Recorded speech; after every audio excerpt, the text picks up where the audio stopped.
उन्हें वापस लाने की कोई जरूरत नहीं है। उन्हें वापस आना भी नहीं चाहिए। सोच समझकर, भले बुरे का विचार करके अगर कोई व्यक्ति हिंदुत्व को अपनाना चाहे तो उसे वापस अपने मूल धर्म में आने की स्वतंत्रता क्यों न दी जाए। हमारे धर्म के लोग कुछ ऐसी परिस्थितियों में घिर गए हैं कि दूसरे धर्मों के अनुयायी उन्हें अपने बराबर आने का लालच देकर धर्म परिवर्तन पर मजबूर कर देते हैं। इसीलिए मैं कहता हूं, जिन प्रथाओं ने हमारे बीच ऊंच नीच का भाव लाया है, अब उनका कोई उपयोग नहीं है। मैंने उनके पुतले जला दिए हैं। इस प्रकार तो हिंसा बढ़ेगी। यह हिंसा नहीं, संघर्ष है। संघर्ष और क्रांति से नई उपयोगी व्यवस्था का जन्म होगा। आप भी तो स्वतंत्रता प्राप्ति के लिए संघर्ष कर रहे हैं, क्या उसकी कोई सार्थकता नहीं?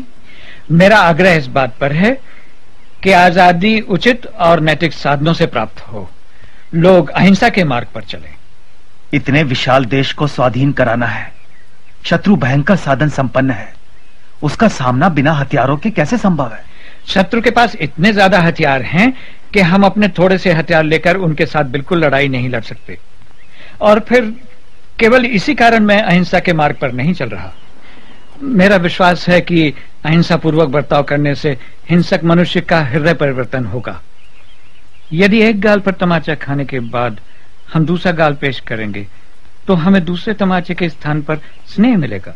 आपकी बात मनुष्यों के संबंध में सच हो सकती है, परंतु राक्षसों और पशुओं से ऐसी अपेक्षा नहीं की जा सकती।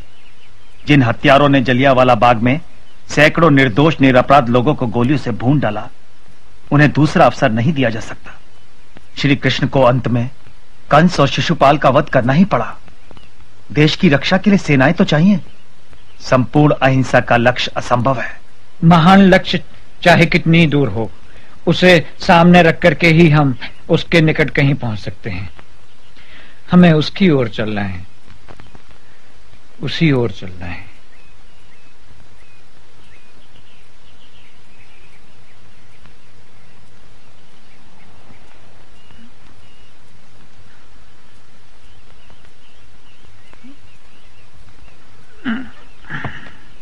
मुझे लगता है हम कई बातों में एक दूसरे से सहमत नहीं हैं, परंतु सावरकर, मुझे इतना अधिकार तो है कि अहिंसा का प्रयोग करूं। अपने निजी प्रयोग के तराजू में पूरे राष्ट्र को रखने से पहले राष्ट्र के हित और अहित की बात जरूर सोच लेनी चाहिए।